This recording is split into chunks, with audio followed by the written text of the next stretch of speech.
presidente no exercício do Conselho, substituindo a Marta Elizabeth, que é a nossa atual presidente e está de licença.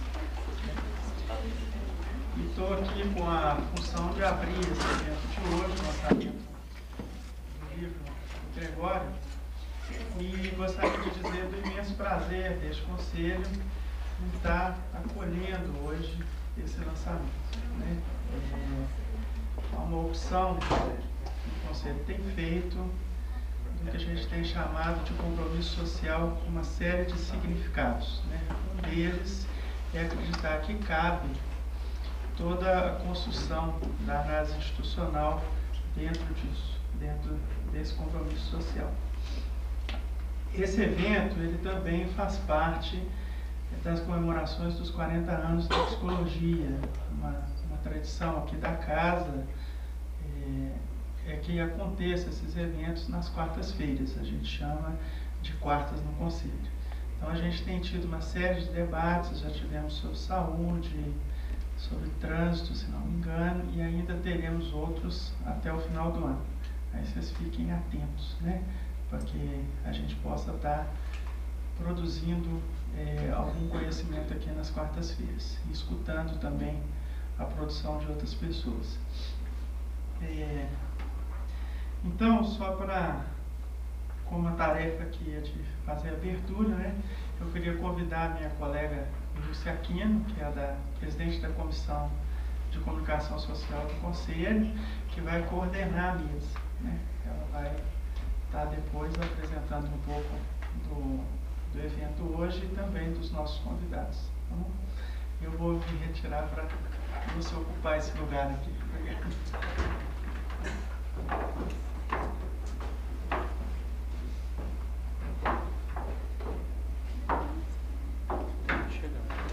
Boa noite a todos. Como o Paulo me apresentou, meu nome é Lúcia Aquino, sou presidente da Câmara de Comunicação Social do Conselho, que é a Câmara responsável pelos eventos nas quartas no Conselho. Nós editamos também o Jornal do Psicólogo e temos como princípio e buscamos uma interação com os psicólogos na realização desses eventos. Por isso, nós já colocamos ali o nosso e-mail e solicitamos sempre que vocês mandem sugestões, pontos de melhoria que nós poderíamos melhorar nos nossos eventos, nos nossos temas, para que a gente possa cada vez mais atender às necessidades da categoria. Bom, estamos reunidos nesta mesa hoje para a realização da mesa redonda, uma nova clínica instituinte, o esquizodrama, e para o lançamento do livro Compêndio de Análise Institucional e Outras Correntes, Teoria e Prática, já na sua 5ª edição, sendo lançada hoje. Este evento é uma iniciativa conjunta do Conselho Regional de Psicologia, 4ª Região, e do Instituto Félix Guattari. Para nós é um prazer, para nós conselheiros e psicólogos do Conselho, temos aqui o professor Gregório Franklin Barenblit conosco esta noite.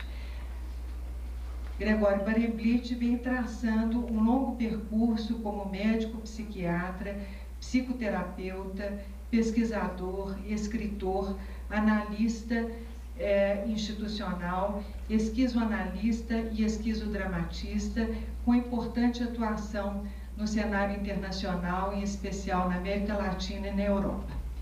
A edição da obra Compêndio de Análise Institucional e Outras Correntes ficou a cargo da editora e distribuidora do Instituto Félix Guattari, do qual o professor é coordenador. O livro poderá ser adquirido posteriormente ao final dos nossos debates no hall do Conselho. Esta obra vem funcionando como uma bússola para os que navegam pelo fascinante e turbulento espaço do chamado movimento instituinte mundial, que busca o desenvolvimento da autoanálise e da autogestão nos coletivos humanos, cujos fundamentos e principais objetivos são a luta contra as diversas formas de exploração, dominação e mistificação presentes na nossa sociedade. Então, para compor a mesa, eu gostaria de convidar o professor Gregório Barenblit, que vai fazer uma palestra, e Margarete Amorim.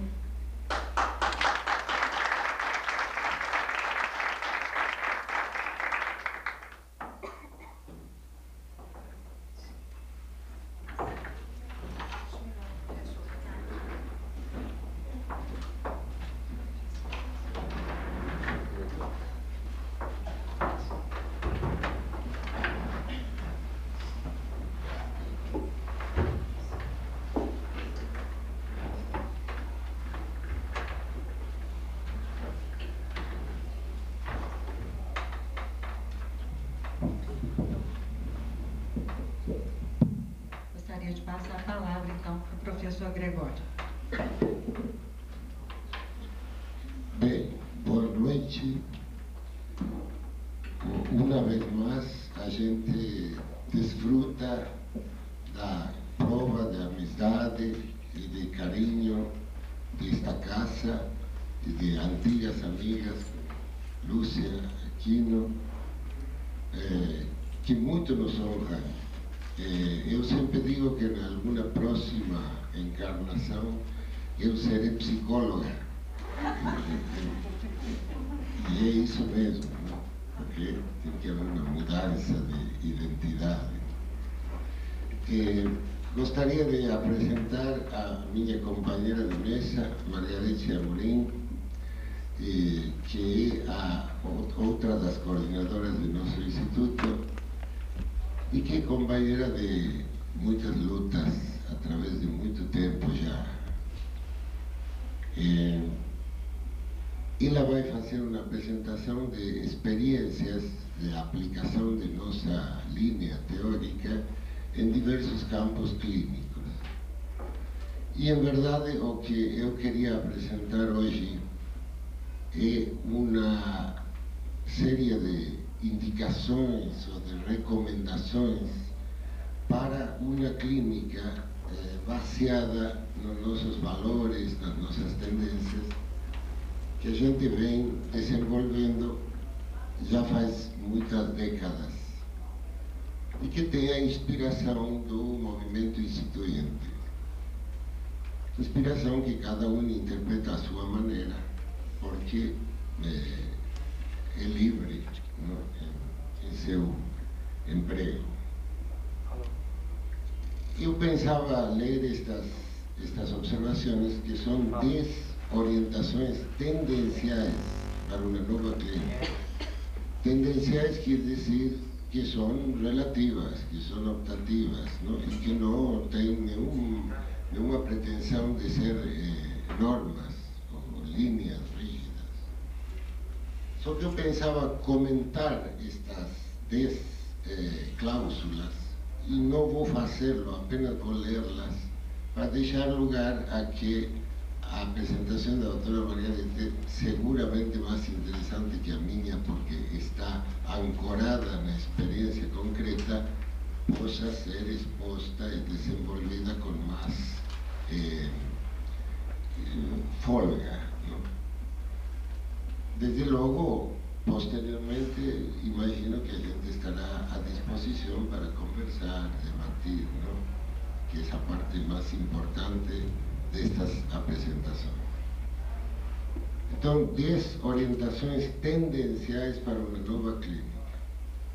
Primeiro, para desenvolver uma clínica do clinamen e da diferença, é dizer, do desvio inventivo, e não uma clínica padronizada, clinos, passivo, com algumas variedades codificadas, é preciso criticar e recriar todas suas dimensões. Segundo, é recomendável adotar um paradigma clínico prevalentemente ético, estético e político, ou seja, artístico, em lugar de um prevalentemente científico e místico, embora que estes últimos não estejam radicalmente excluídos. É recomendável gerar e aplicar incessantemente uma teoria transcognoscitiva exposta em discursos e semióticas variáveis, que seja capaz de dar conta da universalização de singulares, e não da generalização de particulares. É recomendável que essa teoria seja inseparável de intervenções, guiadas mais por logísticas, estratégias, maniobras e táticas práticas que por métodos e técnicas racionalizadas. Quinto, é recomendável a crítica e reinvenção contínua da profissionalidade e da especificidade, que terão que tender a tornar-se cada vez mais modalidades de heterogênese e de militância, involucrando a multiplicação dramática dos dispositivos de teorização e de intervenção. Se trata de definir a prevenção como uma aliança para a plena realização da vida. Os transtornos com dificuldades existenciais. O tratamento como a atualização das virtualidades de que se dispõe. E a reabilitação como a transmutação crítica dos mundos aos que se pertence. É recomendável que os dispositivos e recursos teóricos sejam empregados prevalentemente na sua dimensão pragmática e que os agenciamentos interventivos se aproximem cada vez mais aos âmbitos e práticas da cotidianeidade do trabalho, da educação, do lazer, etc. Sétimo, é recomendável que os prestadores de serviços e os usuários dos mesmos se beneficiem constantemente de uma atenção igualmente ativa e recíproca no processo clínico, sendo que o mesmo tenderá a ser cada vez mais coletivo, menos especializado e hierarquizado, assim como mais incorporado à existência diária. Oitavo, é recomendável que se assuma que só estamos enfermos, entre aspas, porque os ubíquos processos polimorfos de exploração, de dominação e de mistificação nos fixam em identidades e funções necessárias para a vigência de tais processos. Para poder desmarcar-nos dessas fixações, é preciso devir e acontecer infinitos outros, naturais, sociais, subjetivos e maquínicos. Inumeráveis modos de forma e substância, conteúdo e expressão. 9. É recomendável enfatizar em que o processo produtivo do qual somos parte é omnipotente e inesgotável e que o mesmo está coartado, reprimido, acelerado ao infinito ou capturado ou recuperado pela reprodução e a antiprodução, cujos modelos dominantes são o Estado e o mercado, do qual somos peças. Assim, dito em um sentido muito amplo e polivalente, clínicos serão todos os procedimentos destinados a liberar-nos de seus modelos dominantes para ressingularizar-nos continuamente. 10. É recomendável ter em conta que todas as operações próprias do processo de produção podem entender-se e protagonizar-se como dramatizações. Dramatização está aqui dito como sinônimo de todas as modalidades inventáveis de devir como realidades e de acontecer como sentidos drasticamente novos. E nessa acepção, dramatizar pode entender-se como inventar e inventar-se, produzir, revolucionar e, por que não, clinicar. Obrigado.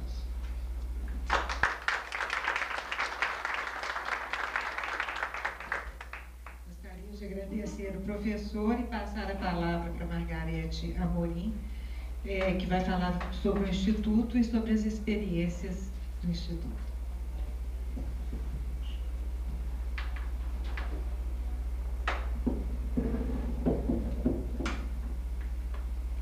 Boa noite para todo mundo.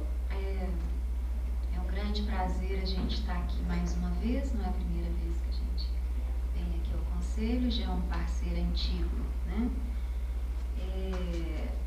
O tema experiências instituintes veio muito numa conversa com o Conselho, que está tendo uma preocupação hoje de estar trazendo mais a prática, né, para como que o psicólogo, quais são as experiências que estão circulando por aí, né, Lúcia?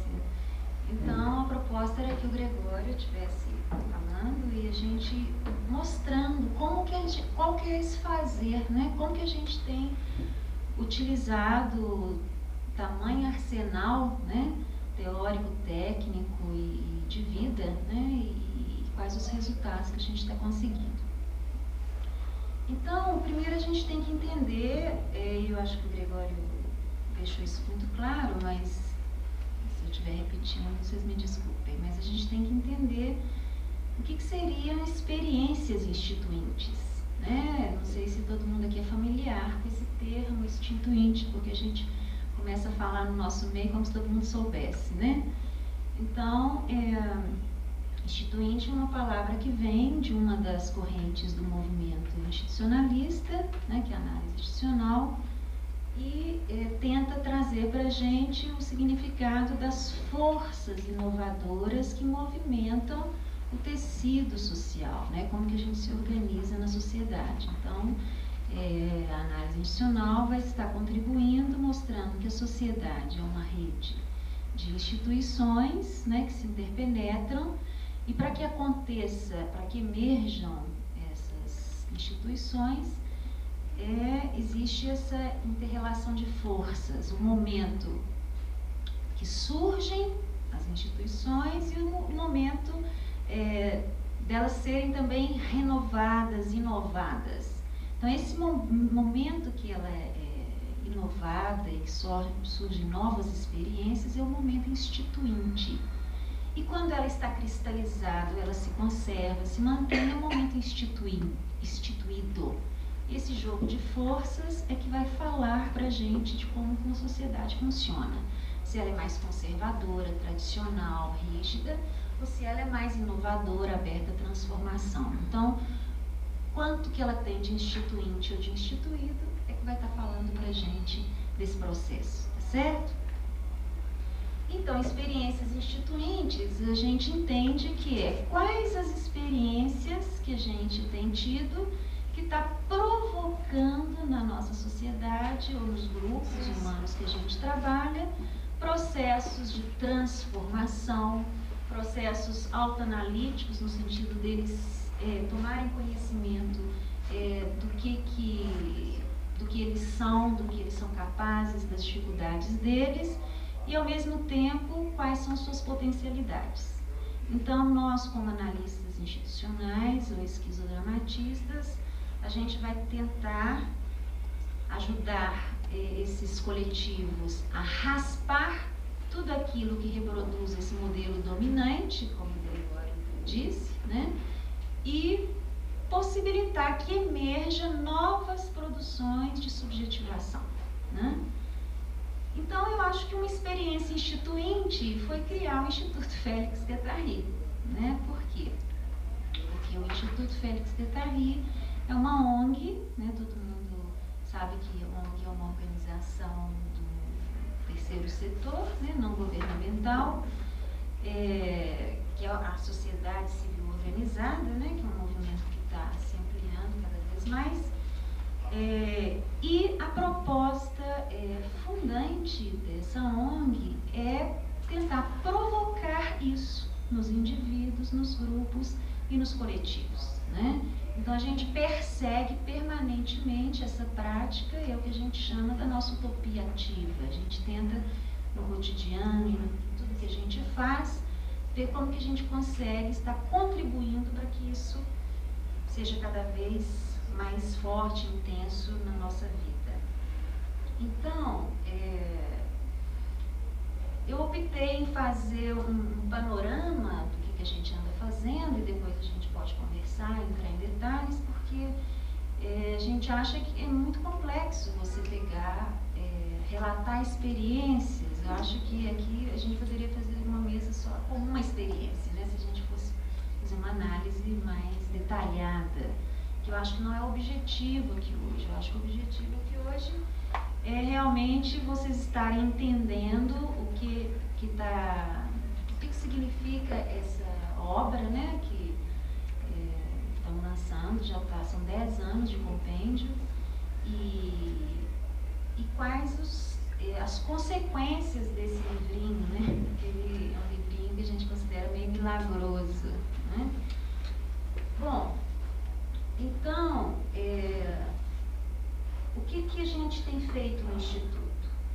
A gente tem várias linhas de trabalho, uma delas é a formação, né, pesquisa.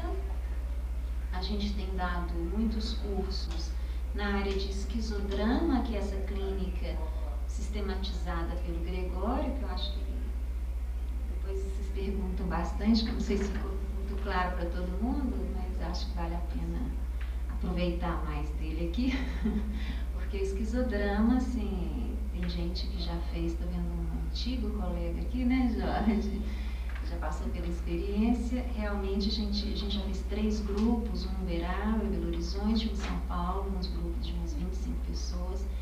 E foi uma formação assim que realmente te coloca em contato com uma nova forma de se posicionar frente ao seu cliente, frente ao trabalho que você está intervindo, e te coloca muito livre para inventar, né?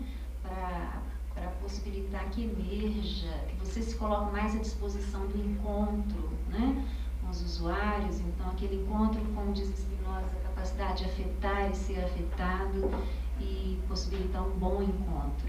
Então, o esquizodrama eu considero que propicia isso, né, quando a gente o realiza.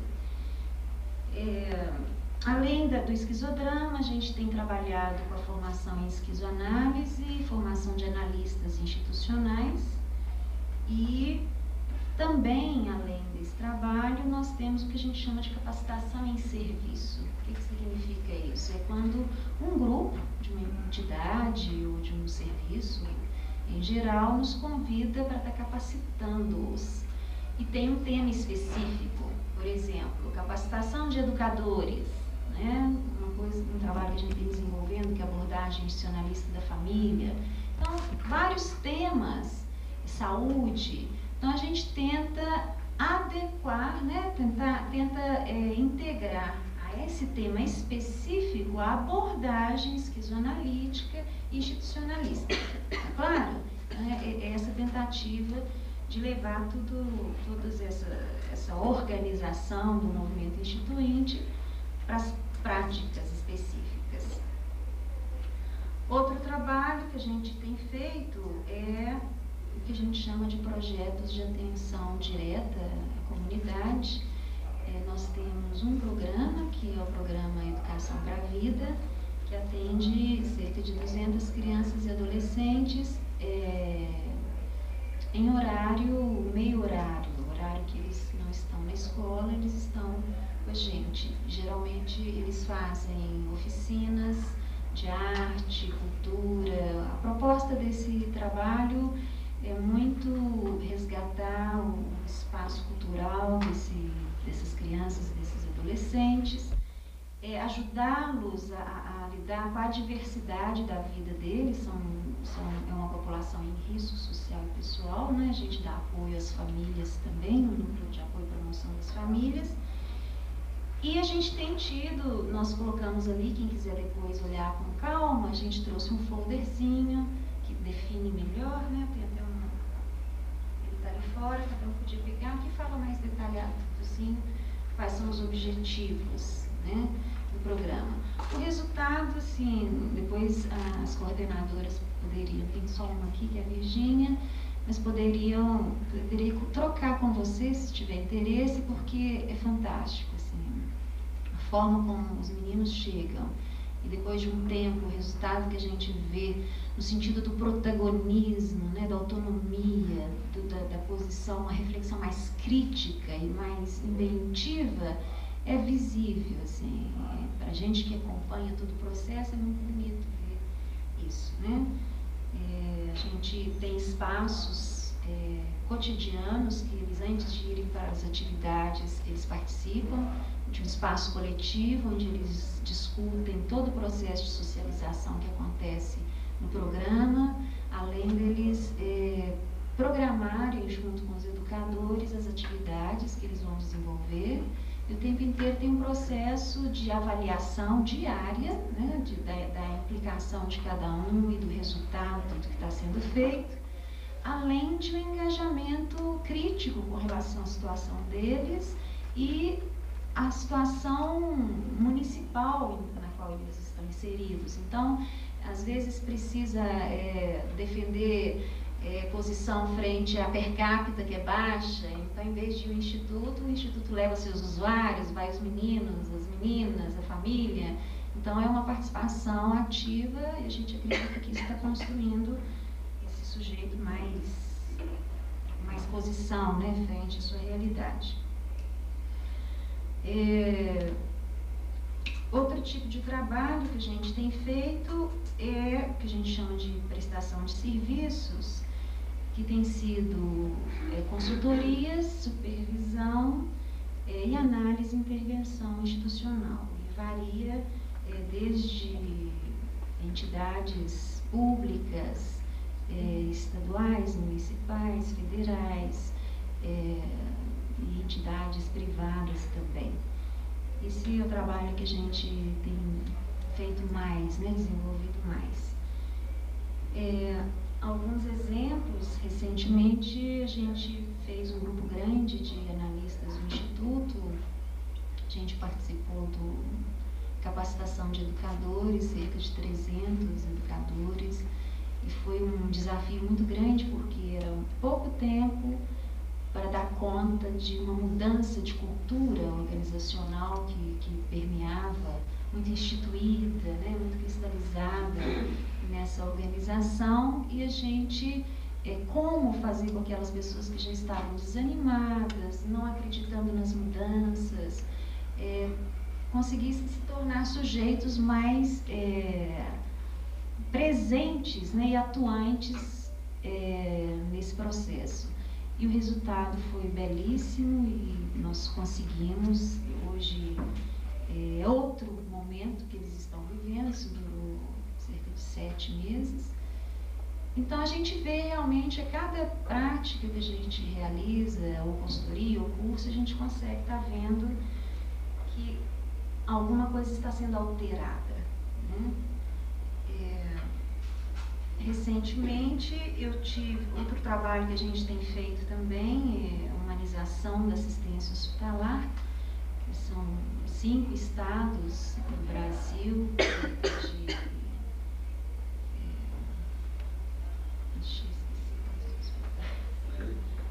hospitais? Bom, a terceira fase deveria ser própria.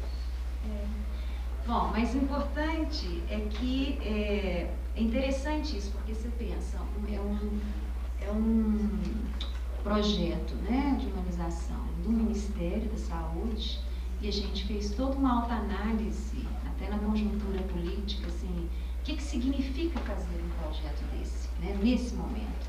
E foi muito interessante porque nós conseguimos, o Gregório usa uma palavra que é o infiltrado, né?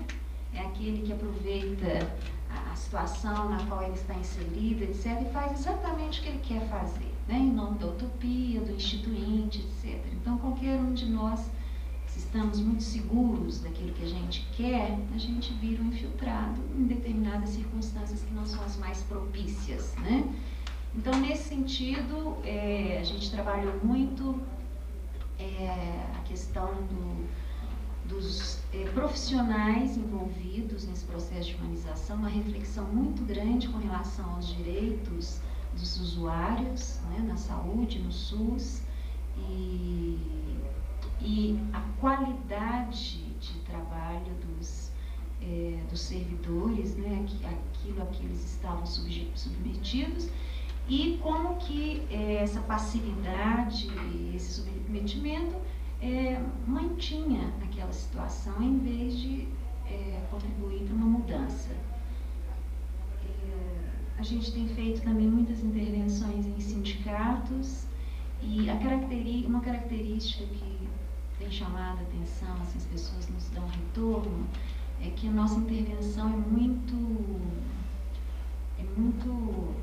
a gente tenta considerar várias formas de expressão do humano, né? Então, a questão da dramatização, no sentido de você considerar o movimento, o canto, a fala, a capacidade de dramatizar e artística, né? O potencial criativo daqueles participantes, faz muita diferença. Então, às vezes já aconteceu da gente, por exemplo, devolver um diagnóstico, né? As pessoas esperarem que a gente apresente todo aquele papelzinho falando, né?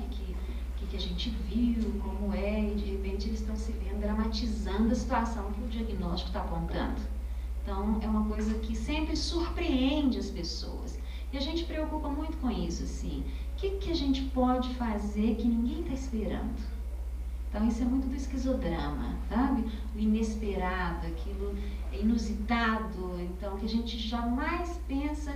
Então, o Gregório tem uma clínica que ele fala, por exemplo, que deve ter muito psicólogo, né? O que seria um psicólogo ET, por exemplo? O que seria um psicólogo ET? A pessoa dá um nó na cabeça até ela conseguir dramatizar um psicólogo ET.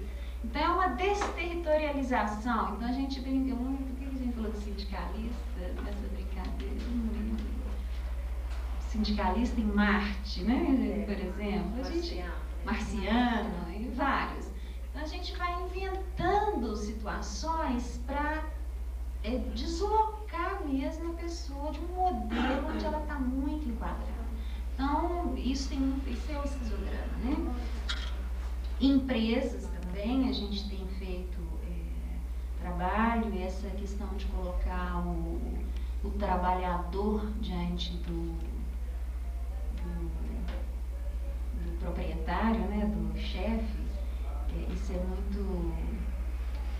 também através do esquizodrama a gente consegue diluir barreiras que possibilita uma maior interlocução e às vezes, por exemplo, vocês imaginam um grande empresário tendo que dramatizar uma situação onde ele é o seu empregado mais assim desconsiderado e esse empregado ainda a gente pode inventar alguns que a gente considera que são preconceituosos, ele é homossexual, enfim, a gente vai inventando e vai multiplicando situações e a partir daí a pessoa de repente está completamente tonta e fala onde eu estou e algo acontece.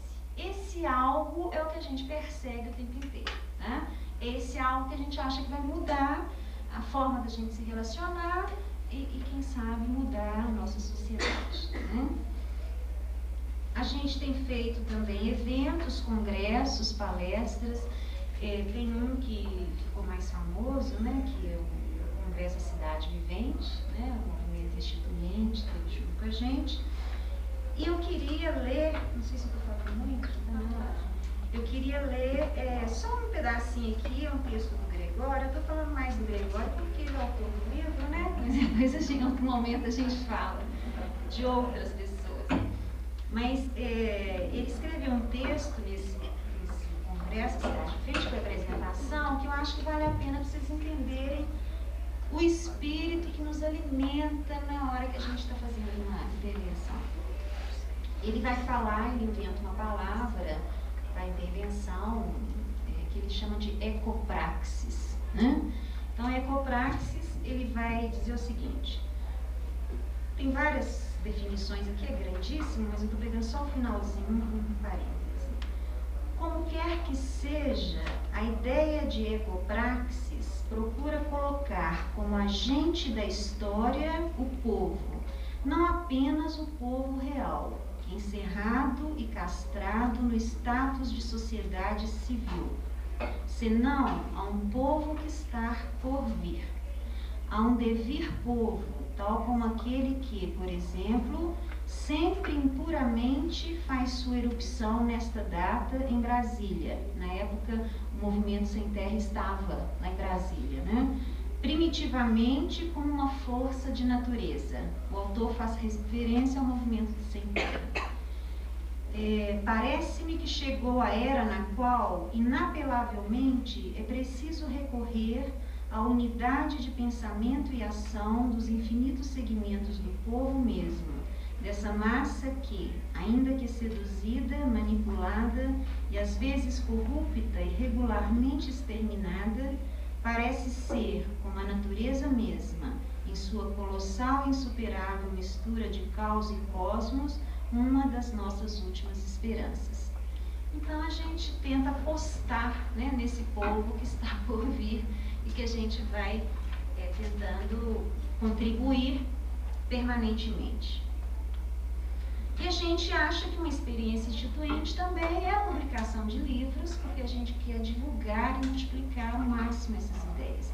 Então, o Instituto, nós fazemos parte, eu devia ter falado no início, mas a gente faz parte de uma fundação, que é a Fundação Gregório Barenglitch, que se situa em Uberaba. O projeto mais importante dessa fundação é um hospital-dia. Ele é o primeiro de Minas Gerais e ele vem de encontro a uma outra experiência instituinte, que é o movimento de luta antimanicomial. Eu tive, quinta-feira passada, lá, fresquinho, né, a vivência de estar com 84 pacientes do SUS que eles atendem e participar das oficinas. Eles fazem semanalmente esquizodrama com os pacientes e ver todo esse processo. Eu trouxe para vocês um livrinho, dentro dos vários, né? Eles já lançaram 3 livros, um não achei lá em casa, mas Lembranças da Loucura, um psiquiatra que fez o curso de esquizodrama também, o Jorge, que é lá da Fundação. E esse aqui é de experiências de esquizodrama com os pacientes, chama Poemas de Vida. Então, eu vou ler para vocês, ou alguém pode ler, várias poesias, mas a gente podia ler uma fala de uma pessoa que faz parte, contribuindo na Fundação com oficinas, e a outra é uma poesiazinha de um usuário. Aqui todas as poesias são dos usuários. Então, quer ler, Ana? Alguém quer ler aqui? Então tá. Bom, essa aqui é a Alzira Borges. Nos meus tempos de criança, todas as pessoas que faziam o que queriam eram chamadas de loucas. E é claro que eu cresci torcendo para ficar louca, só fazer o que queria. Não tive sucesso, sou tão normal, trabalho, estudo, vou ao supermercado, cuido do meu filho. Onde foi que errei? Me pergunto sempre. E acredito que nunca vou saber. Mas ao participar de oficinas de jornais com usuários e profissionais da Fundação Gregório Barenglitch, fiz uma descoberta interessante. O que me falta é coragem. Coragem de chorar porque sou carente, de investigar profundamente de onde vim, o que faço aqui e para onde vou. Coragem para fazer declaração de amor, para sair de uma reunião avisando que quero fazer xixi, e coragem, inclusive, de dizer outras coisas, aqui e agora. E é claro que esta descoberta já surtiu consequências. Hoje tenho a liberdade e a coragem de dizer loucamente. Ao trabalhar nestas oficinas de jornal, descubro a cada dia que ainda tenho chances de ficar louca, pois as emoções que as pessoas daqui demonstram revelam em mim uma emoção inédita, a importância da solidariedade. E é isso que, se me permitem, quero continuar fazendo enquanto existir. E aí tem uma poesiazinha que virou camisa lá da Fundação, que é de uma usuária, chama Aparecida dos Reis. A loucura é o vazio da solidão de quem ama. A loucura é o vazio da solidão de quem ama. E tem um monte, depois se vocês quiserem folhear aqui, mas é interessante que eu estive lá e vieram usuários para me conhecer, eles adoram visitas, e eles estavam preocupados em me contar o quanto que a Fundação era importante na vida deles. Eu fiquei emocionadíssima, né? Eu falei, nossa, eles viam uma felicidade assim, contava e contava. Então, é uma experiência muito linda, né?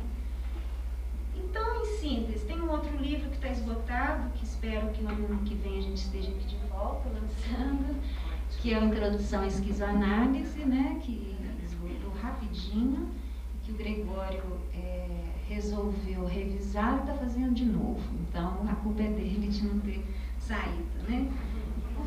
Então, bom, em síntese, a experiência no Instituto, com o Gregório e com todos os membros que já passaram e outros que ainda estão no Instituto e que eu devo meu profundo reconhecimento e agradecimento, eu acho que a gente, em síntese, a gente tem algumas coisas em comum.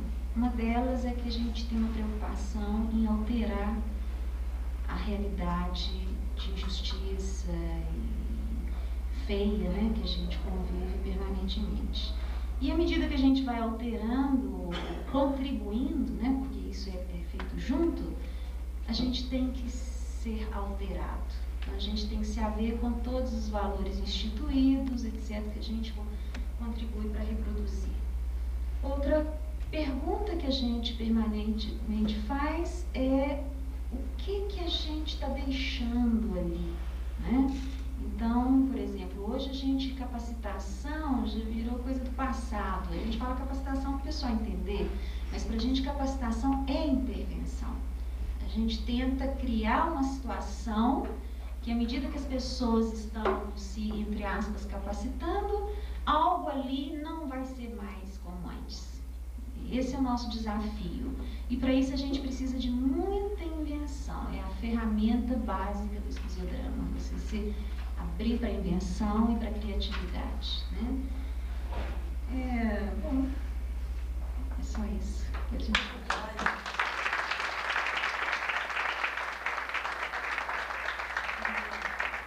Agradecer a Margarete, que realmente cumpriu os nossos objetivos de mostrar como que é possível, né, colocar na prática isso tudo e deixar o espaço aberto para o debate. Gostaria que as pessoas que estivessem interessadas em fazer pergunta, que venham ao microfone, porque nós estamos gravando para podermos garantir a gravação. Tá? É só levantar a mão, quem quiser perguntar, que a gente vai ver vocês.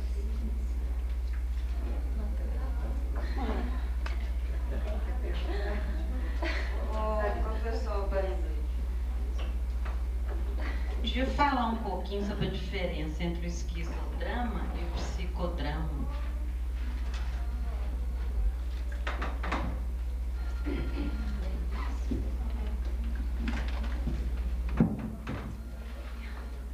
Bom, muito sinteticamente, porque además de fazer perguntas, a gente gostaria que vocês fizessem intervenções, não? Questionamentos, contribuições, etc. E uma das maneiras de tratar esta questão é dizer que a esquizoanálise ou esquizodrama é um drama, mas dos sujeitos e dos objetos parciais. Não? Vocês se lembram de que Melanie Klein falava de objetos parciais, não? E partes do self, não? Também parciais. Nessa linha também se pode colocar os objetos transicionais, o Winnicott.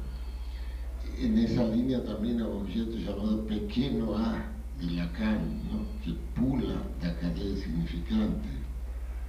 Que Guattari diz que esse objeto pequeno A é um grande descobrimento, só que teria que ser postulado o objeto pequeno B, pequeno C, pequeno D, e assim sucessivamente. Não? Porque são, de acordo com esta doutrina, todos os objetos são parciais. Não? As totalizações são relativamente falsas. Não? Então, o psicodrama, que é uma grande proposta de Moreno, consiste na dramatização de papéis, não? E de pessoas integrais, não? Ou seja, um sujeito completo, com maniobras como, por exemplo, inversão de papéis, que consiste em colocar-se no lugar do outro. Mas o sujeito e o outro são inteiros e desempenham papéis que são papéis mais ou menos tradicionais, mais ou menos aceitos pela sociedade, e com essa leitura e com essa metodologia conseguem efeitos muito interessantes em matéria de reformulação da identidade, não? Em matéria de despertar potencialidades, etc, etc. Todo mundo sabe que Moreno é um grande inventor. Agora, o esquizodrama, ele é fundamentalmente esdrúxulo, não? Ou seja, não trabalha com totalidades, não trabalha com identidades, não trabalha com uma definição do sujeito como humano, sino trabalha com o que chama devires e acontecimentos, não? Devires são transformações que não estão previstas, não? Em os sistemas de codificação normais, não? Devir animal, devir planta, devir óleo, devir língua, devir mulher, devir criança, devir psicólogo, mas de uma maneira imprevisível, não? E inédita para o psicólogo. E nos acontecimentos, ou seja, a invenção de novos sentidos, não? De novos desires, não? Então, o esquizodrama tem essa característica de ser um descomponedor, um deconstrutor das realidades estabelecidas e um propiciador de assunção e de criação de essas novas identidades impossíveis, cada uma das quais deflagra potências especiais e serve para superar dificuldades, não? Principalmente essa é a diferença.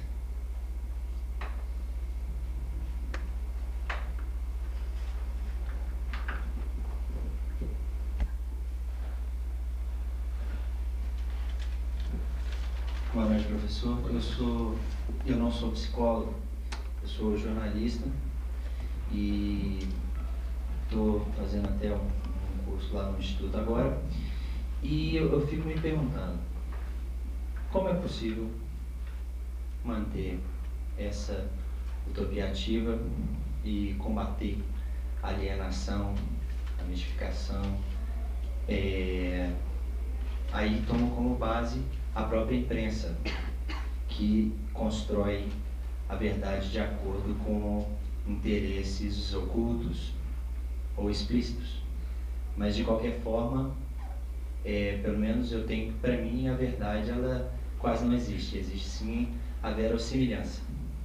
Portanto, como chegar à autoanálise e à autogestão numa sociedade como a nossa, que tem a imprensa, por exemplo, né, a imprensa, como pode ser qualquer outra área, né, das humanas ou das exatas, como direcionar o pensamento, né, e as ideias no sentido de estar pegando o âmbito das questões, chegando às utopias ativas, né, que são de fato produtivas e, né, ajudam no crescimento.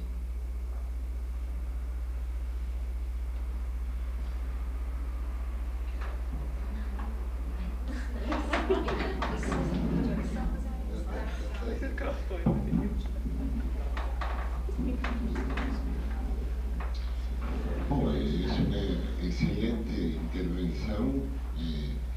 É interessante quando a gente se define como não psicólogo, não? Tem que ser devido ao âmbito, não? Eu também fiz o mesmo, no princípio, mas realmente as definições por não são muito recomendáveis, não? A gente tem que definir-se por afirmação. Só uma coisa, professor, no movimento sindical a gente briga com os médicos, porque eles falam profissionais não médicos. São os psicólogos e demais, né? Agora aqui está um diferente. Então, Deleuze e Guattari, em diversas entrevistas e em diversas passagens de sua obra, têm se manifestado bastante críticos com respeito à comunicação de massas,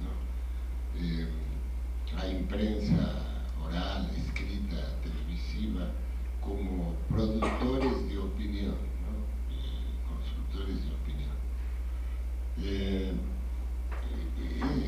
Essa posição crítica eu acho compreensível, porque a gente vê uma parte do jornalismo, da comunicação, etc., e da comunicação de massas em geral, que é muito embrutecedora, muito propiciadora das características mais negativas da subjetividade chamada pós-moderna. Esse narcisismo, esse sensorialismo, esse egoísmo, essa corpolatria, essa futilidade, todas as características do sujeito pós-moderno têm na comunicação de massas um gerador importante. Mas eu acho que, por outro lado, Deleuze e Guattari exagera um pouco nisso, porque realmente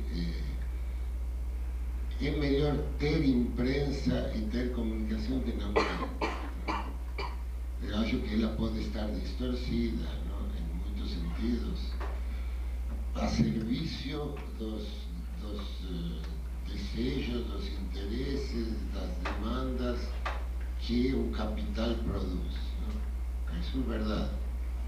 Mas, por outro lado, esse processo de comunicação mundial está gerando movimentos como este da economia solidária, cujo congresso está próximo, que se baseia nos grandes sistemas de comunicação mundial, particularmente com internet, etc. Eu acho que, assim como dizia Hegel, o sonho da razão engendra monstros. Sim, digamos, os delírios da comunicação de massas engendram um povo que não é este povo que a gente está esperando, que está por vir, que é um povo embrutecido, um povo fascinado, um povo construído para ser ruim, e para contribuir aos processos de dominação, de mistificação e de exploração. Mas também é capaz de possibilitar, de flagrar, soster movimentos como estes, que seriam impossíveis se não houvesse sistemas rápidos, relativamente baratos, relativamente eficientes de comunicação mundial. Com respeito ao jornalismo ou à imprensa, não devemos esquecer que esse foi um dos maiores campos de realização de Guattari, que era jornalista, e que escreveu muito para Le Monde Diplomatique, e para muitos outros jornais alternativos e oficiais. Então, eu diria que neste mundo globalizado, com seus sistemas atuais de produção de opinião, também são capazes de produzir opiniões, atitudes, concepções críticas, revolucionárias, alternativas, nas quais a gente baseia sua maior esperança. Eu, por exemplo, reitero, às vezes com perigo de ser criticado, que depois de andar muito pelo mundo, me vim encontrar aqui no Brasil com alguns jornais que me merecem o maior respeito. Por exemplo, alguns programas de televisão que são altamente informativos e criticamente informativos. Alguns jornalistas que têm uma formação muito ampla, muito crítica, muito revolucionária. E muitos deles também têm uma vida martirológica, como recentemente Tim Lopes, que que caiu no exercício de suas funções. Então, eu acho que as duas possibilidades existem. Não sei se isso responde a sua pergunta.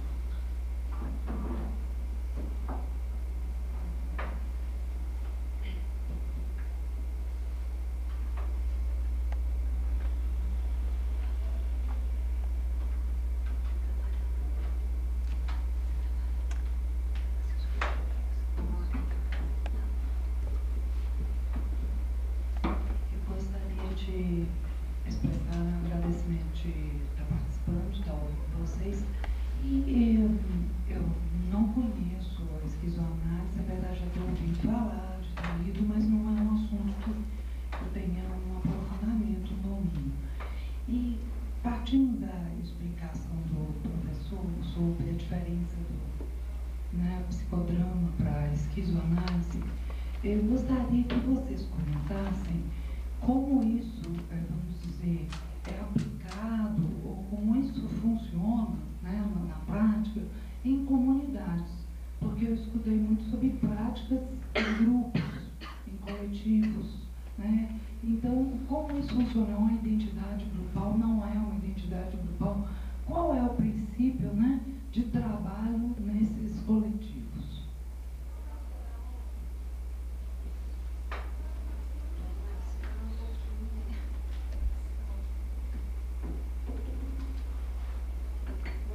O papel aqui é mostrar mais experiências. Eu vou dar um exemplo e ver se entende, se vocês quiserem complementar. Há um tempo atrás, nós fizemos uma intervenção numa comunidade, ali no aglomerado da Serra. Na verdade, foi daí que surgiu o programa Educação para a Vida, em Recife, porque nós não tínhamos intenção inicial de fazer trabalho direto.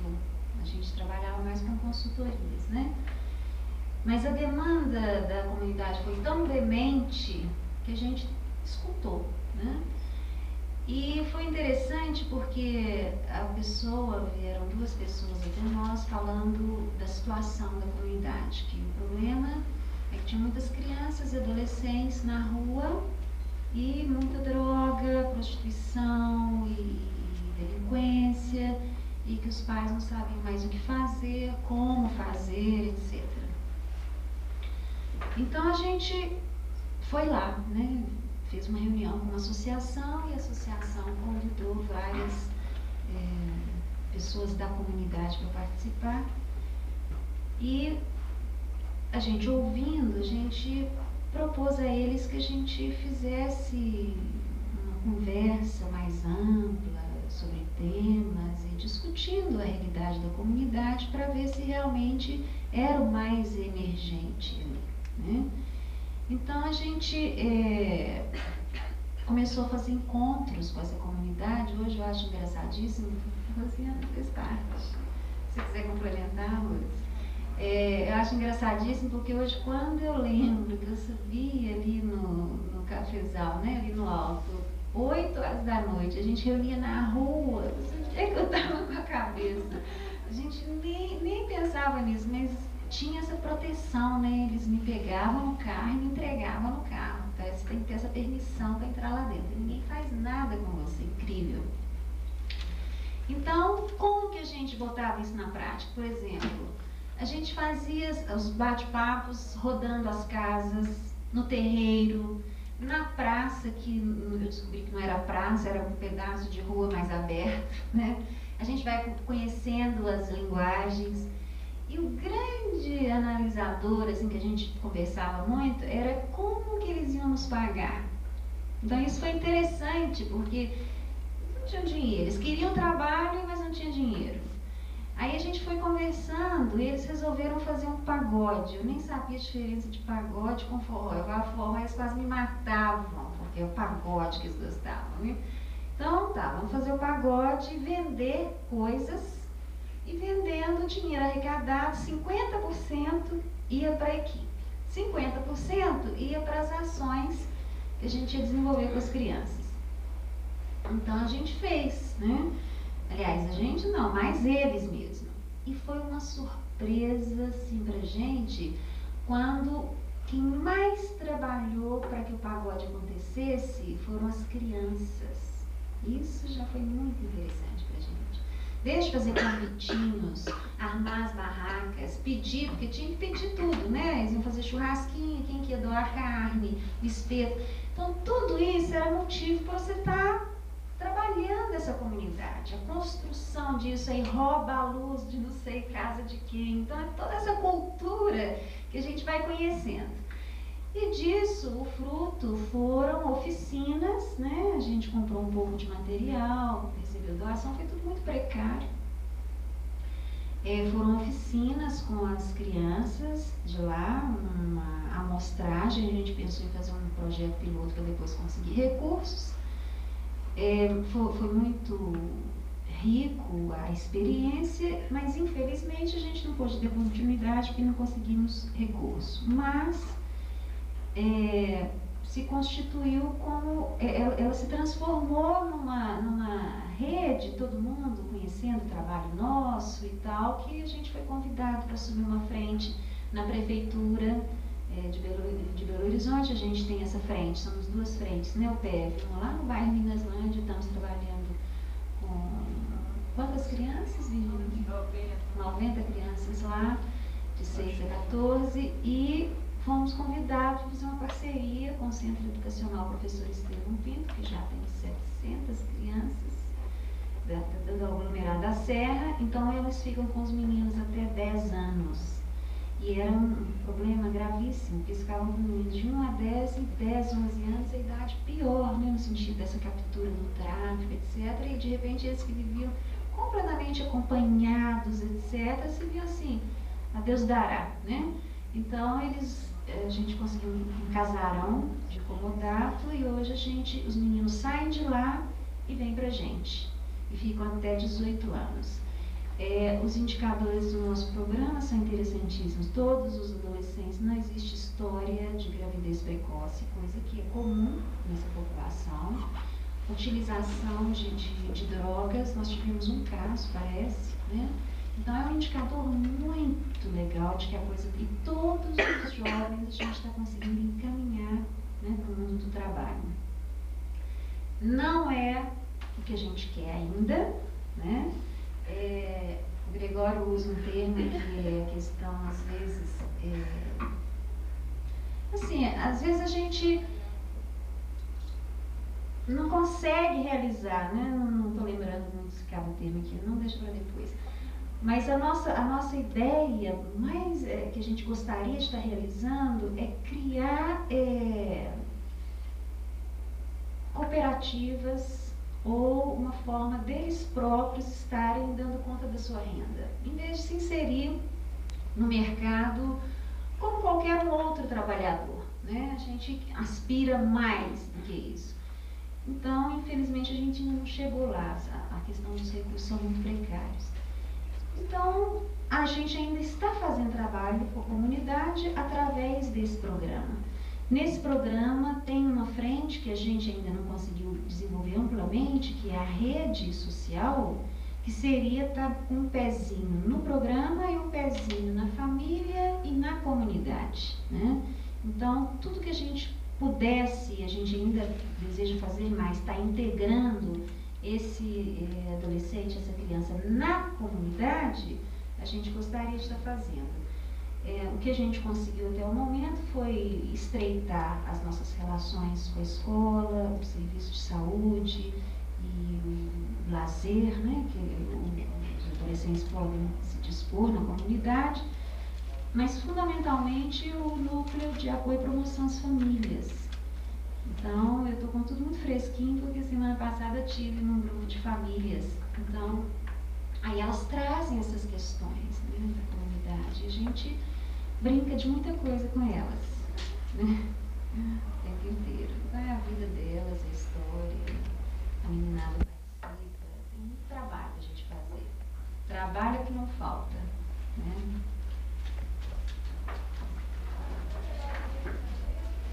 Vou fazer uma pergunta aqui. Você falou lá em Uberaba, né? A moça falou que o sonho dela era ficar louca, ser louca. pessoa é louco, não dá dinheiro para ela. Se ela puser fogo de dinheiro, esse é autêntico louco. Eu pergunto, é possível ser revolucionário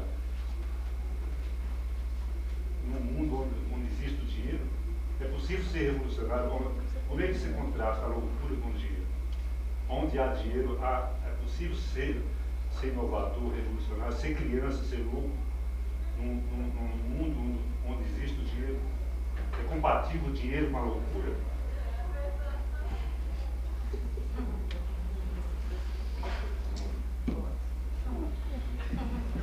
De nuevo, yo diría algo parecido a lo que comentaba con un compañero jornalista, ¿no? O dinheiro, ele não tem a culpa do que se faz com ele, ¿no? O dinheiro foi simplesmente um instrumento para melhorar as operações de troca, para não ter que levar as vacas para trocar por ovelhas, ¿no? Que era incómodo. O dinheiro não é culpável. O uso mercantil do dinheiro, ¿no? Como o componente mais caro do processo de produção, porque afinal de contas o dinheiro é uma mercadoria a mais, ¿no? E isso é característica do lugar que ocupa o dinheiro nos sistemas baseados na exploração, ¿no? Na dominação, na mistificação, um dos quais sua máxima expressão provavelmente é o capitalismo, ¿no? Então, por exemplo, não me estranharia que em todas as tentativas alternativas de economia solidária, de mútua colaboração, de sociedades alternativas, etc., se recupere um uso não alienado do dinheiro. Por quê? Porque o dinheiro é um instrumento como qualquer outro. Agora, realmente o dinheiro está tão alienado, ¿no? Está tão absorvido por a situação mundial actual, que é dominada pelo capitalismo financeiro, em que o objetivo da vida tem se tornado que o dinheiro produza dinheiro com o menor número de mediações possíveis, ¿no? Então o dinheiro chegou a seu limite de alienação possível, ¿no? Então, como pode ser compatível a existência de infância, não tanto de loucura como de saúde, de normalidade? A loucura por saúde, não é muito doença. Entendo. Agora, a loucura é um objeto muito complexo, não? Porque a gente chama de loucura a algo, a um campo, não? Que em outras civilizações, em outras épocas, era algo completamente diferente, não? Essa é talvez a maior contribuição de grandes pensadores como Foucault, Deleuze e Guattari e outros que têm trabalhado o sentido da loucura historicamente, ¿no? Desde logo que a loucura não se reduz à psicose, que é uma redução que a gente faz aqui no Ocidente com a razão instrumental, ¿no? Nós fazemos movimentos antimanicomiais, mas o problema é tirar-se o manicômio mental, ¿no? Como dizem alguns amigos nossos, pelos quais a gente não propicia a existência de hospícios, mas pensa de uma maneira discriminatória, ¿no? Em que sadios somos nós e loucos somos outros, sempre, ¿no? Para isso a gente se serve de sistemas mais ou menos científicos e mais ou menos na moda. Mas em última instância são sistemas discriminatórios, ¿no? Entre uma loucura e uma suposta normalidade. Então, como pode existir uma loucura no sentido inventivo, criativo do termo?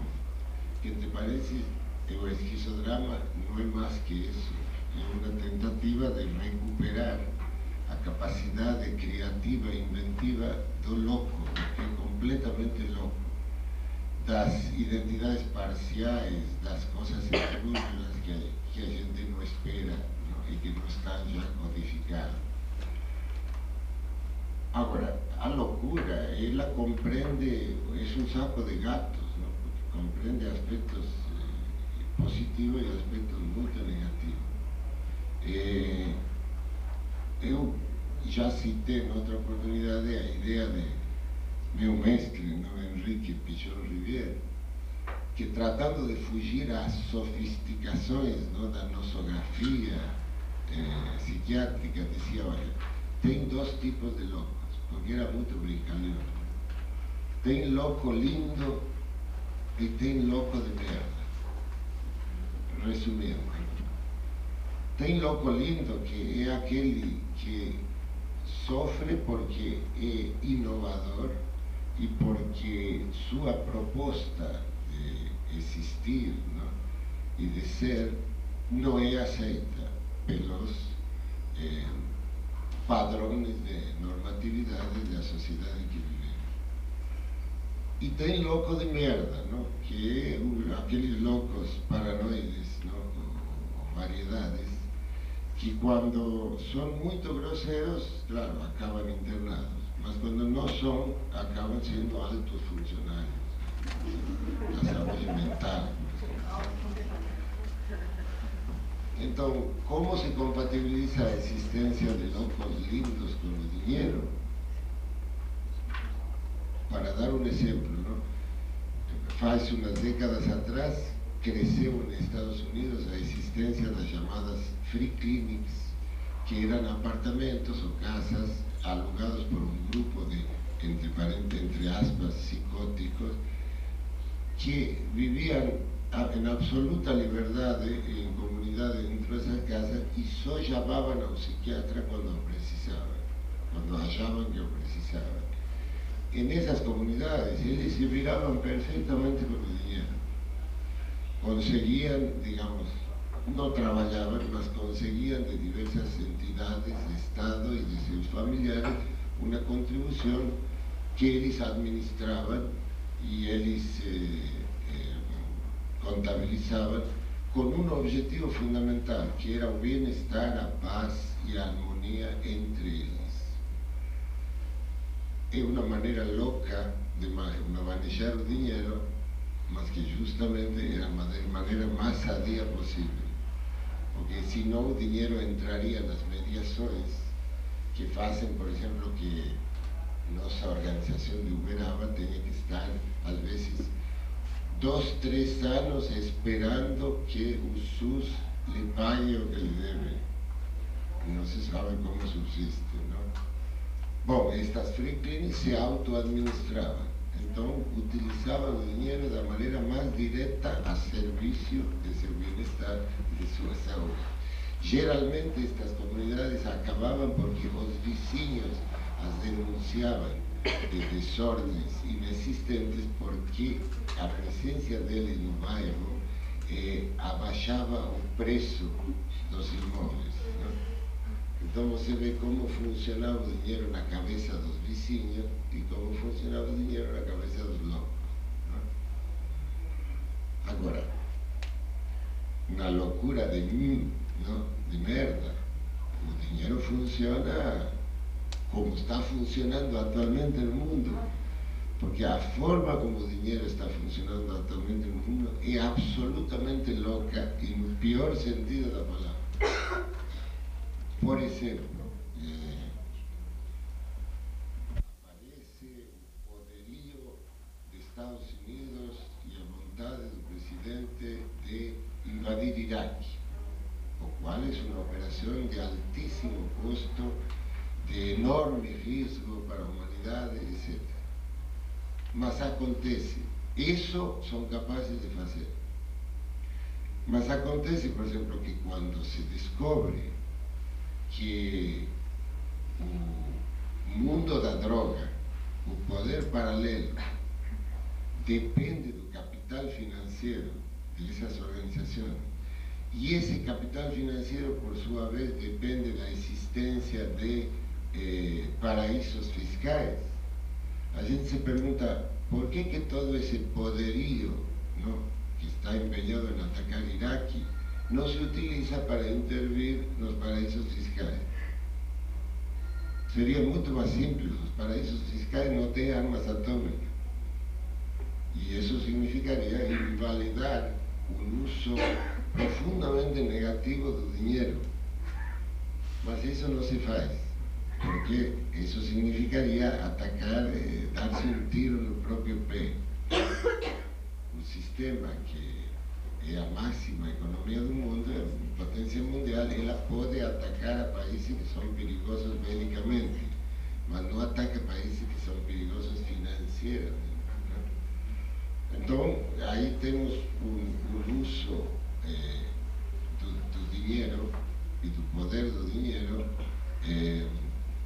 completamente loco, más loco en el sentido peor de la palabra, en el sentido de destructividad, en el sentido de antiproducción, en el sentido de los peores sentidos posibles. Eu acho que Deleuze fala que o dinheiro, a loucura, a loucura no extremo que existe é o dinheiro. O capital é a loucura e mais, nós estamos todos capturados pelo dinheiro. Eu acho que a gente está tudo marionete, a gente não consegue fazer nada. Nós estamos capturados pelo dinheiro. 24 horas, não consegue fazer nada, só se ficar louco. Precisa queimar dinheiro aí para fazer alguma coisa. Eu acho que isso é verdade e nunca será suficientemente destacado, mas ao mesmo tempo tem inúmeras iniciativas atualmente no mundo, inúmeras, em que a lógica do equivalente geral dinheiro já não é a lógica condutora dos processos. Os processos estão baseados na utopia ativa, na solidariedade, no mútuo apoio, na fraternidade, nos melhores ideais das declarações universais de direitos humanos, etc. Passa que muitas vezes nós, desde nossa posição de alienação, tendemos a descrever o panorama de uma maneira muito pessimista, quando já o panorama tem evidência de que não é bem assim. Claro que estamos longe de reverter as situações, não? Mas tem muita coisa a acompanhar, muita coisa com a qual colaborar. Eu acho, Jorge, que a gente precisava encontrar mais as pessoas que acreditam que é possível. E eu acho que isso nutre a gente e a gente se enche de forças para dar conta de fazer mais coisas. Eu tive uma experiência de ir ao Fórum Social Mundial, cujo lema era: um mundo novo é possível, aqui e agora, se a gente quiser. Eu acho muito bonita essa frase e forte, porque quando você está lá dentro do Fórum Social, você acredita nisso, não tem jeito. Porque você está com o seu povo, sabe? É aquele monte de gente, é um monte de gente do mundo inteiro pensando que um mundo novo é possível. Aí não tem jeito. Você volta com essa... A gente às vezes está rindo e não sabe por quê, né? Então eu acho que é se deixar contagiar por isso e se encontrar com quem pensa assim, senão você fica muito sozinho, isolado, e aí a gente fica impotente, porque as forças dominantes entre aspas, né, são terríveis. Então... Isso parece ser um congresso enorme de loucos, não? Mas de loucos lindos. São lindos mesmo. Tem que encontrar qual é seu povo.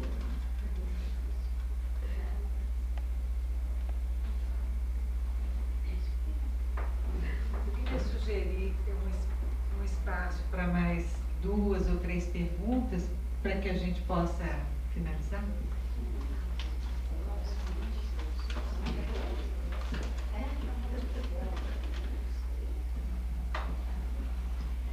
Professor Gregório, eu queria que você comentasse um pouco sobre a possibilidade do dispositivo, né, dos dispositivos da esquizoanálise no trabalho, no processo da reforma psiquiátrica, né, da luta anticomunhão. Eu tenho trabalhado junto à condenação de saúde mental e vejo que a proposta da esquizoanálise ela é muito desconhecida, né? E muitas vezes também vista com um certo preconceito no sentido da própria compreensão do que seja esquizo, né? Sempre ligado ao patológico, né? Acho que tem uma diferenciação a fazer entre a questão da loucura, que você coloca, e a questão do sofrimento mental, né? E se trabalha em equipamentos, até pela priorização dos psicóticos, neuróticos graves, são pessoas que estão no nível de sofrimento muito grande, né? Muitas vezes já no momento, já em situações muito deterioradas, se eu posso dizer assim, né? E vocês têm a experiência da Maria Boneca, né? Do NAPS de Uberaba, e também outras experiências, né? Gostei do Rio, de São Paulo, bem-sucedidas. Eu não sei se era possível você estar fazendo um pouco, falando um pouco dessa intervenção na luta antimanicomial, né? Que pudesse nos dar luzes ou pistas, né? De se pensar alguma intervenção nesse sentido da esquizoanálise.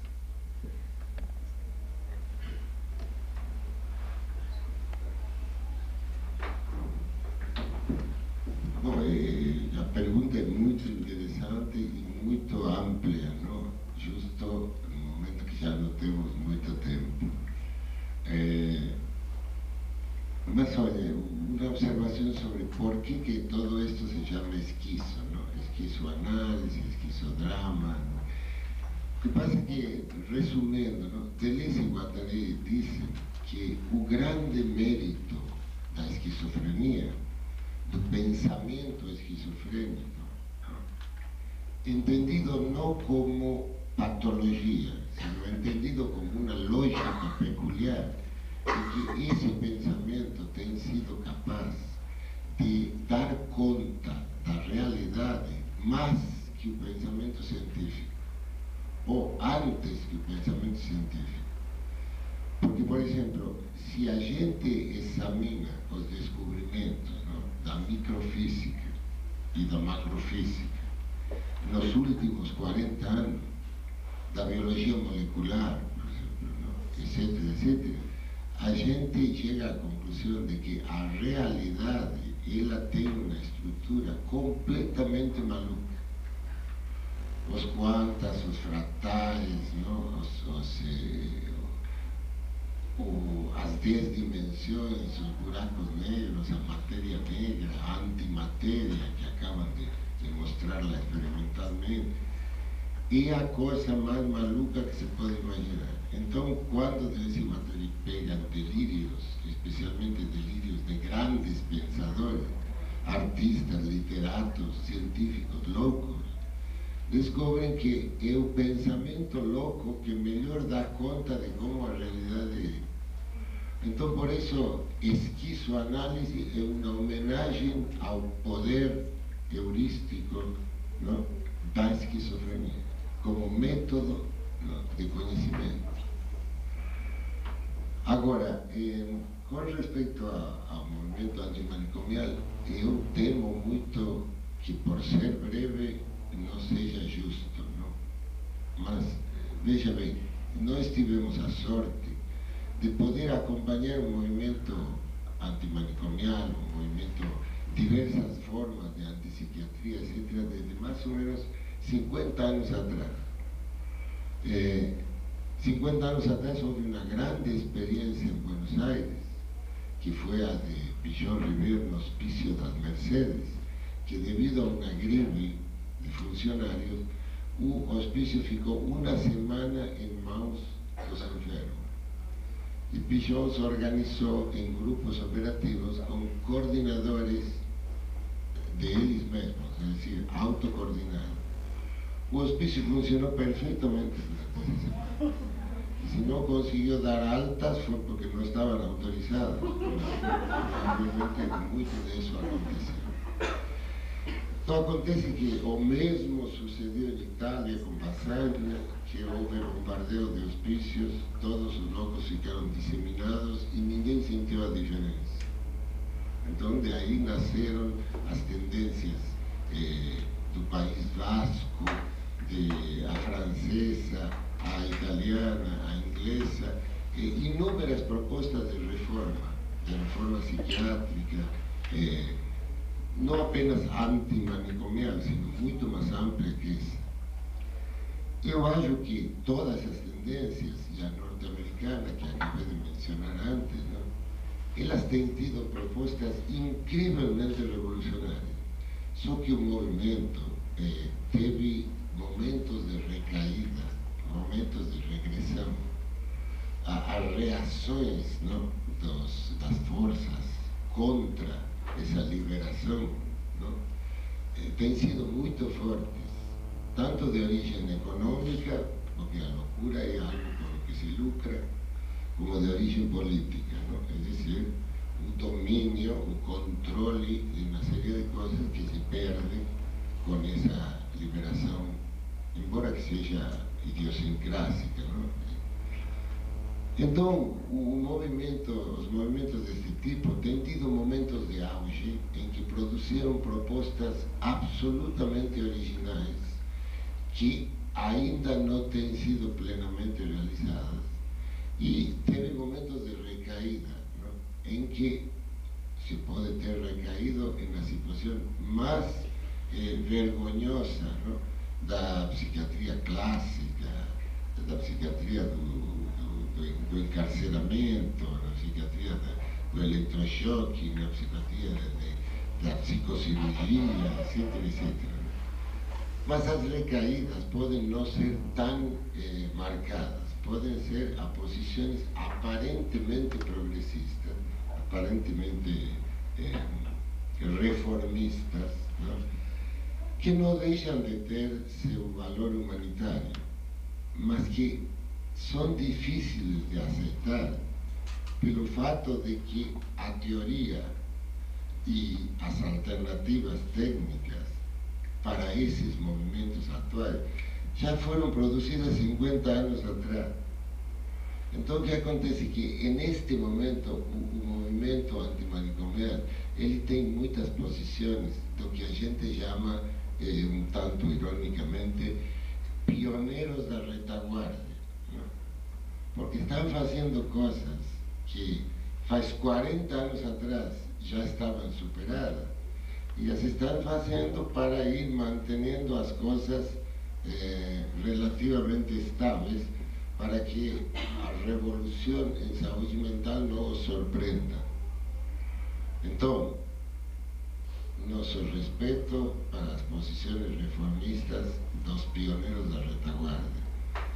Mas, ao mesmo tempo, temos que chamar a atenção acerca de que o que é moda aqui em Belo Horizonte, por exemplo, já está muito perimido em outros lados, não? Pode ter até recaído em outros lados, mas pelo menos em outros lados se lembra, tem registros dos momentos altos, não? Desse movimento em que era claramente revolucionário. Uma dessas iniciativas foi a chamada Rede Mundial Alternativa de Prática Psiquiátrica, ou de Práticas Psiquiátricas Alternativas, que o Guattari fundou e que teve 4 congressos mundiais e que depois foi abafado, não? Pela força dos laboratórios, pela força das organizações corporativas, não? Representantes dos que supostamente cuidam da saúde mental, dos proprietários de clínicas, enfim, tudo isso que já sabemos, não? Do Estado, o dono de manicômios, enfim. Tudo o que seja reforma, bem-vindo seja, mas o que é reforma e se coloca como sendo um non plus ultra da saúde mental é um pouco incômodo, não? Obrigado.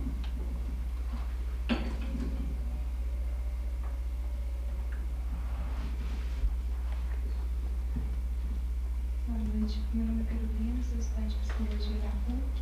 Eu queria fazer uma colocação, e corrigir se estiver errado, que eu acho que a intenção da análise institucional é dar uma flexibilidade ao instituído, para que quando surge um novo instituinte, ele não seja algo além da criação do caos, né? Que possa dar um novo ordenamento na vida, né? E eu fiquei pensando, assim, ao longo das intervenções que foram acontecendo, várias perguntas mais relacionadas assim, como é essa posição de dar conta de lidar com esse novo sem tender pro caos, sem virar louco merda, né? Porque o que é bom, nem toda mudança é produtiva, né? Então, como que é visto isso dentro da análise institucional e dentro da formação dos profissionais que vão trabalhar com isso?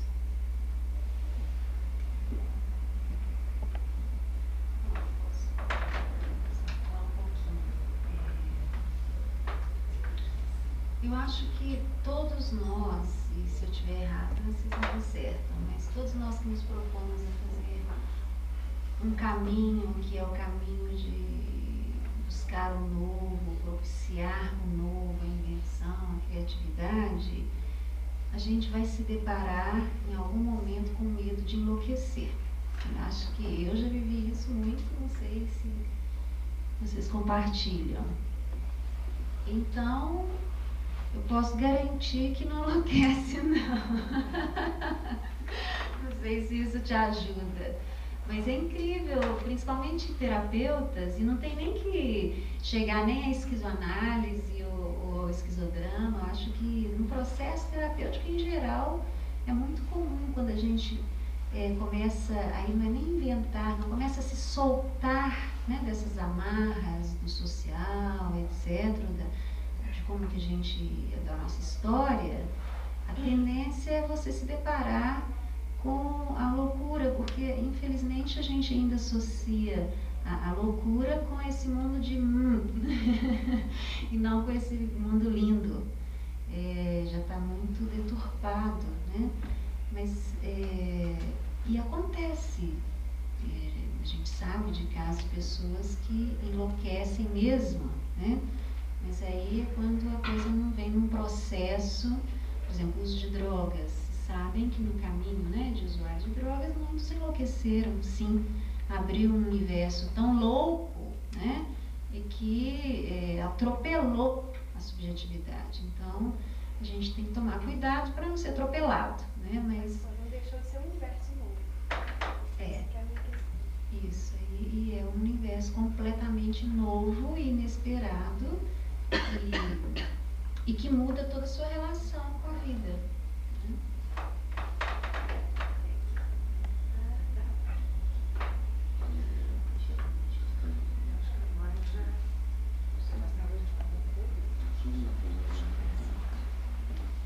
Professor Gregório, eu poderia falar uma? Claro.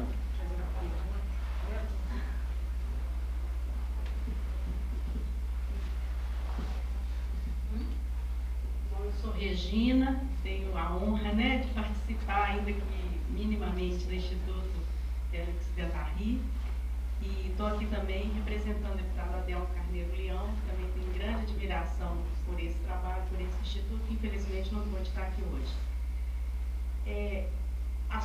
A última pergunta me preocupou um pouco, porque assim, ela talvez possa sugerir que assim, a análise institucional seria uma forma muito sutil e sofisticada, às vezes eu que entendi mal ou me bateu assim, né, de controle. Eu acho que a gente tem que ter muito cuidado, porque assim, para que o novo não desestruture demais. Me bateu assim, né? Eu acho que esse risco, a gente tem corre esse risco e tem esse temor também, né? Assim, o novo, principalmente numa sociedade que é tão controlada, que é tão autoritária, como no caso da nossa sociedade brasileira, né? Isso assusta a gente muito, né? Mas assim, às vezes foi uma forma que a pergunta bateu em mim, né? Porque eu acho que não é isso a análise institucional, né? Quer dizer, ela quer propiciar a democracia mesmo, né? Como um valor assim estratégico, fundamental e não como controle, né? Ainda que sofisticado. E é um cuidado, porque a análise institucional sempre fala da autoanálise e autogestão. Porque a gente, às vezes, com a melhor das intenções, a gente faz controles sofisticadíssimos, né? Então, assim, eu entendo que o esforço é muito nesse sentido da gente, de fato, propiciar os processos democráticos, né, nos espaços onde a gente atua, né, sem temer, né, acreditando que se as pessoas estão discutindo as coisas, se elas estão explicitando, né, de um modo geral, o bom senso prevalece, pelo menos a minha experiência assim, histórica, né, de situações difíceis, né, junto, por exemplo, à classe trabalhadora. Uma vez, há anos atrás, a gente viveu uma situação dificílima junto aos medalhões João Molevade, que os dirigentes sindicais colocaram para a categoria, com a forma mais clara possível, qual era a situação, a complexidade da situação, os riscos envolvidos, e a categoria decidiu, assim, com a maior sabedoria, assumir uma posição de risco, né? Então, assim, eu acredito que seja isso, quer dizer, é a gente estar sempre, a gente que faz intervenções, ou que está nas instituições, né, mesmo não estando ali numa ação profissional de análise institucional, então, mas é essa preocupação de propiciar a democratização das relações, né, e sem precisar de ter medo, porque se a gente faz um processo, né, assim, a chance disso dar certo, eu acho que ela é muito grande, pelo menos a experiência que eu tenho há algum tempo, que eu vejo, né, e que eu acredito, né, é de que é muito promissor esse caminho.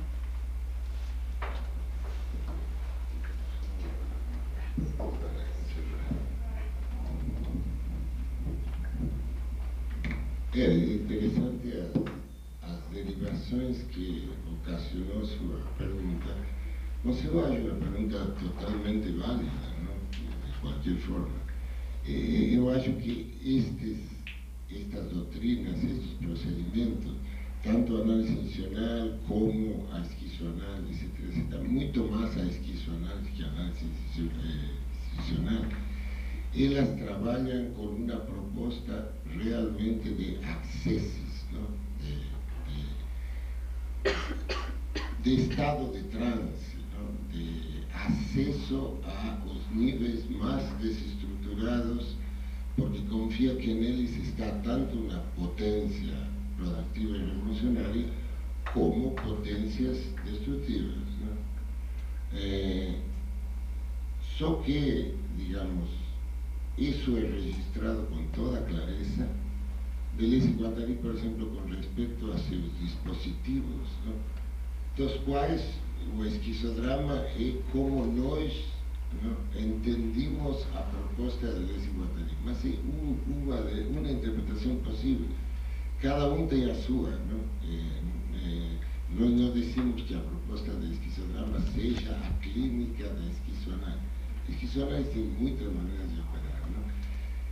De todas formas, Deleuze e Guattari recomendam uma infinita audácia aliada a uma infinita prudência. E a verdade é que não tem receita para isso. Esse é um savoir-faire, não? Que a gente vai adquirindo com uma longa prática e que lhe faz mobilizar exatamente o que pode resolver, não mais e não menos. Não? É muito difícil transmitir essa experiência, não? Mas, para não exagerar muito nessa dificuldade, eu diria que um bom exemplo são os artistas malucos, ou meio malucos, não? Eles dão um jeito para entrar em profundezas que nenhum de nós entraria, mas saem de lá, como dizia Schiller, não? Com um troféu que eles oferecem à humanidade. Então, claro, não todos nascimos para ser buzos, não? Para ser mergulhadores desse tipo, não? Mas provavelmente em cada um de nós tem um mergulhador desse tipo que não desenvolve suas capacidades, porque lhe fizeram tanto a cabeça com respeito ao perigo da loucura, que não se atreve a fazer expedições lá para ver com que troféu pode voltar. Eu agradeço novamente, muito profundamente, o conselho e a nossa amiga de tantos anos, e ficamos à disposição para todo o que possamos colaborar. Muito obrigado.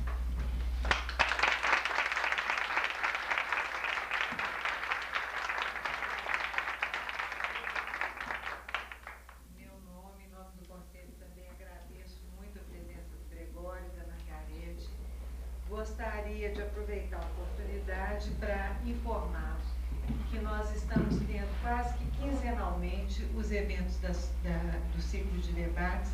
Na próxima semana nós teremos mais um. Nós estamos tendo uma série, a Psicologia E. Semana que vem nós teremos a Psicologia e a área jurídica. Promete ser um debate muito interessante. Aproveito a oportunidade para informá-los também que o debate foi divulgado para o dia 30 sobre a psicologia e a mídia não vai ocorrer mais, porque teremos que ter uma assembleia dos psicólogos. Vocês vão receber uma correspondência em casa sobre isso, mas aproveito para avisar. Em novembro teremos novamente essa série que finaliza em novembro e depois reiniciamos no próximo ano. Então agradeço a presença de todos e esperamos notícias através do e-mail, né? Críticas, sugestões, todos os pontos de melhoria que vocês possam identificar e que possam nos ajudar.